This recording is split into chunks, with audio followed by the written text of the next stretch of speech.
This Seattle Seahawks team experienced a complete retooling this offseason. They went from Geno Smith to Sam Darnold. They went from DK Metcalf and Tyler Lockett to now JSN and Cooper Kupp. But I think the most drastic change that this team underwent was the shift from Ryan Grubb to Clint Kubiak. The new offensive coordinator, I think, is going to completely change how this offense operates. And I think that all those other changes that I mentioned, moving on from DK Metcalf, adding Cooper Kupp, changing the quarterback from Geno Smith to Sam Darnold, I think it all comes back to that shift of the offensive coordinator. But was that shift warranted? I think absolutely. I think that if there's one thing that makes you say this Seahawks team is going to be this top threat in the NFC, I'm not quite saying that, but I think if you were to say that, it would 100% come off that change of offensive coordinator. The defense is the highlight of the team, but I think now the offense complements that defensive unit a lot more. Ryan Grubb's offense was all about Geno Smith, DK Metcalf, Tyler Lockett. You guys have to bail me out. You guys have to bail me out. They didn't try to establish a ground game. They didn't do much off play action. They didn't do much with screen passes. There were no gimmies, right? Everything was all about Geno Smith, make a play. We're going to operate this concept, even though it's a 1st and 10 and you normally see it on a 3rd and long, we're going to try and make it work, and it's going to be our routine offense. And that's very difficult to do. Very difficult to do. When you don't have those consistent methods of gaining yardage, it's difficult to be a operational football team. Clint Kubiak's offense is the exact opposite. It's all about running the football. It's all about the short passing game. It's all about establishing the threat of the run so you can work play action. It is a completely different offense, and as a result, they made a lot of changes to the personnel, like the most important position on the offensive side of the ball. Geno Smith was a quarterback that I liked. I was a fan of Geno Smith. I still am a fan of Geno Smith. But if they're going to try and operate an offense that's built way more around the structure and way more around establishing something, kind of conditioning the opposing defense and then taking advantage of that, Sam Darnold is a better fit for this system. And I think they made the right call. I'm glad that they changed the system and then changed the players along with it. Sam Darnold is going to be a lot more functional in this offense. Now, last year, we know that run game didn't really exist. Clint Kubiak is not going to stand for that. We know that run game should have been a lot better. I mean, you have two great running backs in Ken Walker and Zach Charbonnet. Now we have an offense that's going to take advantage of that a lot more. Clint Kubiak, like I keep saying, wants to establish the ground game. He's a Shanahan disciple, so he has a very clear favorite run play, and it's outside zone. Ken Walker is perfect for that. Him being the guy he is in space, him having the vision that he has, the Seahawks are going to take advantage of that. They're going to tell him outside zone's the play call, cut when you see an open gap, and make a play, and he is going to make several plays doing exactly that. But then when they want to run inside the tackles, that's when they put Charbonnet in, and that's when Charbonnet pounds the rock inside, and he's going to get those consistent gains. These are two very talented running backs, and they are going to rely on the two guys. With the passing attack, it's going to be very different. And I understand the concern that it might be a little bit too one-dimensional. I mean, Cooper Kupp and JSN, they're both good receivers, but they only really attack you in one way. The in-breakers, the over-the-middle stuff, they're not much of a threat in the intermediate and especially the deep passing game. But I think Seattle is fine with that. I think they just want someone that can be a nuanced route runner and get open over the middle, keep the chains moving. I think that's going to work pretty well. JSN is a very good route runner. And Cooper Kupp might have fell off a little bit due to injuries and all that stuff, but he's still a very smart player. And he's still going to be able to get open over the middle because he is so nuanced as a route runner. And this is where things get really interesting. I think that they're going to be able to get the big plays, not as often as they did last year, but they're going to condition the defense they're going to be so worried about the stuff underneath and JSN with the 5-yard catches and Cooper Kupp getting open over the middle that they're going to start to overplay that. And that's when we're going to see Sam Darnold fake a handoff, play action. The team bites a little bit too much on the running game. Now they're worried about the short passing game too. And we see Marquez Valdez-Scantling go for a big catch down the sideline. That's what this team is going to be about. Not many big shots, but when they do take a big shot, they're going to be very efficient, very effective because the rest of the offense is about conditioning the defense to create that opportunity later in the game. My biggest concern with this offensive unit isn't even that they're one-dimensional in terms of the passing game. It's not that. My biggest concern is the interior offensive line, and really the offensive line as a whole. Last year was very bad. It was very bad, but Geno Smith was able to operate in spite of pressure. Sam Darnold is not like that. He gets pressured, he falls apart, he single-handedly loses you football games when he gets pressured. We saw that in the playoffs last year. Now, the offensive line's a little bit better, but still might not be great. If it's good enough to keep Sam Darnold decently clean, this offense should be good enough to allow the defense to win them games. And that's exactly what Mike Macdonald wants. He's a defensive-minded coach, and this is going to be more of a throwback Seattle Seahawks team. Run the ball, reliable short games through the air and on the ground, and let the defense win you the football game. And that's exactly what they're going to be able to do. This is exactly how Mike Macdonald wants it.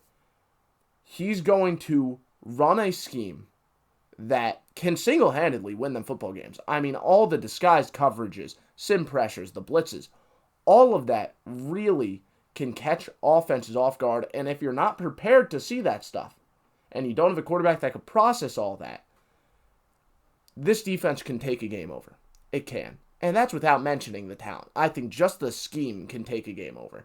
Then you get these talented players on it. I mean, we saw how well this team played towards the end of last year on the defensive side of the ball. The defensive line is incredible. Leonard Williams was outstanding last year. You have Byron Murphy there, who's a first-round pick, freak athlete. And then you also have Jaron Reed, who's a good defensive lineman.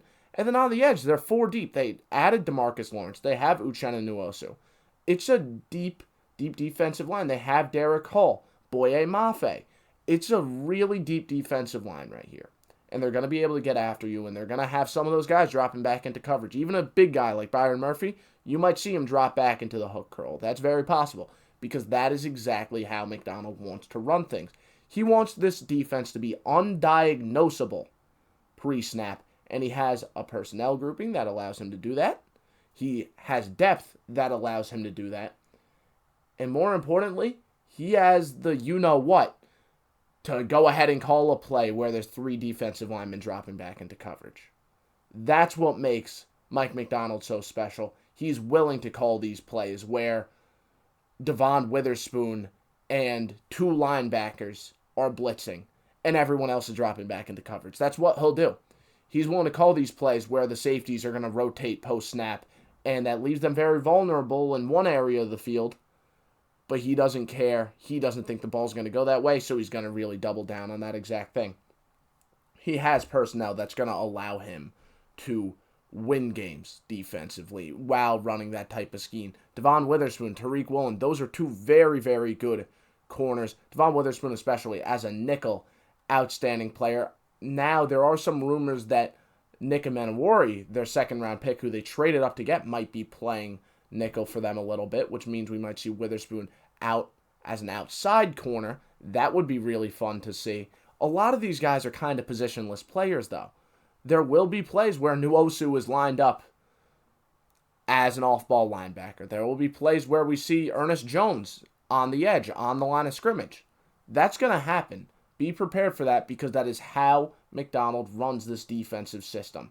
Speaking of Ernest Jones, he was a very good linebacker. Adding him late last year changed everything for them. He was like Roquan Smith in Macdonald's days with Baltimore.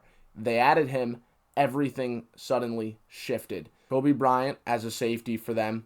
Solid player back there. I mean, it's a nice safety room, really. They're nice all over. The defensive line is the clear highlight. Ernest Jones really wraps everything together. And Devon Witherspoon is their true playmaker.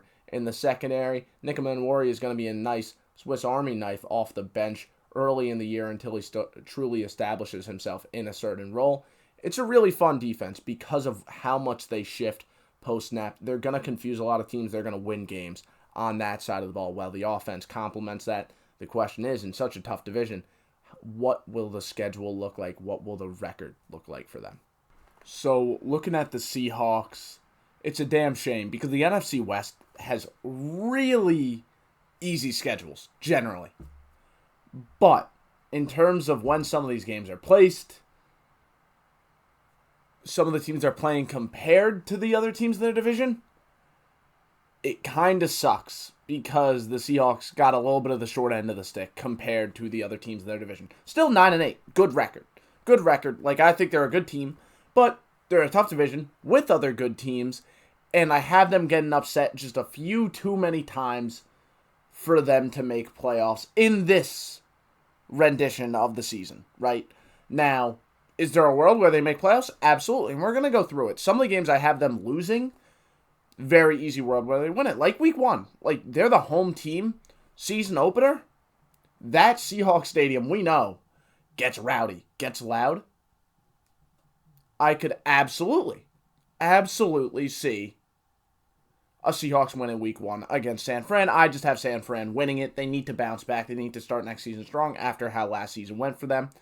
And then the Steelers, this is a team that can beat anyone any week, lose to anyone any week, because that's just how the Mike Tomlin era has been. But home opener for the Steelers. First road game for Seattle. I think Seattle loses that. Now, week 3, I think that they beat Clint Kubiak's old team. I think they go ahead and go on a 3-game winning streak, beating their division rival in the Cardinals. They go ahead, beat Tampa Bay in their home stadium. That could be a tough game for them. That's one that could also go either way. There's a lot of games I think could go either way because I think Seattle's in that weird middle of the pack area. It comes down to this. What teams will be able to diagnose Seattle and their unique defense? This should probably be a Seattle win. Like, it genuinely should, but Jacksonville is the home team. I think this is one where Trevor Lawrence kind of just gets lucky a little bit. Like, that's what I'm feeling here. A lot of these games end up being upsets, and that's why I have them missing the playoffs. I just think this is a team that's going to get upset a lot, but people know generally when they're playing their best ball, they're a lot better than some of the teams they're going to go ahead and lose to. The Texans, though, this is a team that's going to get after Seattle on the line of scrimmage, right? That Texans defensive line is insane. Like, it's really damn good. And Seattle's offensive line, we talked about it, isn't too great. I think the Texans win that one because of that. But if you want to look at it from the other end, Seattle has a really good defensive line. The Texans' offensive line is really weak. I understand that a little bit. But Houston's coming off the bye here. I'm giving the Texans the edge. Now I have Seattle, losing off of their bye week. That's the thing. I have them being a little bit of a streaky team early in the year. I just think Washington's a tough opponent. They're going to do a lot of different stuff to throw all over you. And Jaden Daniels isn't someone that's going to try and diagnose you and pick you apart with diagnostics as much. I think it's more of a, I know my guy is going to go ahead and get by you type of situation here. I know that this simple passing concept, I just have to read these 3 guys. I don't need to know exactly what coverage you're running. I just need to know what's going on specifically with this series of reads. And he's going to be able to make those diagnostics. I also think because of Jaden Daniels' legs, there's going to be games like this one where they're out-schemed. Like, I think they're going to catch Cliff Kingsbury off guard. But Jaden Daniels is still such an athlete, he's going to be able to make plays off script and go ahead and win them a game like this. I just think Washington's going to score a little bit too much for Seattle, who I told you, I don't think they're ever really going to light up the scoreboard. Then we have them playing against the Cardinals. They're the home team here. They went on a little bit too much of a losing streak here. They want to bounce back. But then I think the Rams, we know Sean McVay knows how to beat Mike McDonald. We've seen that before. I think that remains the case here, especially with LA being the home team. I think Seattle definitely loses that one. But then I think they win against Tennessee.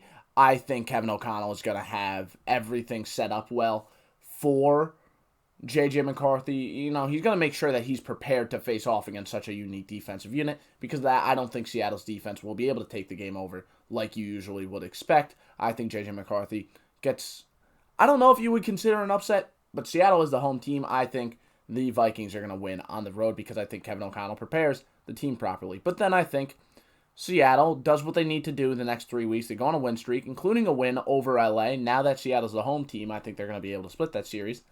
Then the Panthers, I have upsetting them. Again, I just think they get a short end of the stick. I think the Panthers are going to be playing well at this point of the year. This is not when you want to be playing them late in the season like this. But then I think San Fran ends the season with a win. Seattle ends the season with a win against San Fran. So, like I said, a lot of games that could go either way. Like, there are I could just point them out now. Week 1 could go either way. Week 2 could go either way. Week 6 probably should be a Seattle win. I don't think that they beat Houston. Week 9, I could see them winning that. I don't think they win Week 11. Week 13, I don't think they win. Week 17, I could give them that. They could easily win 6 more games here and only have 2 losses on the season. Like, I could absolutely see that.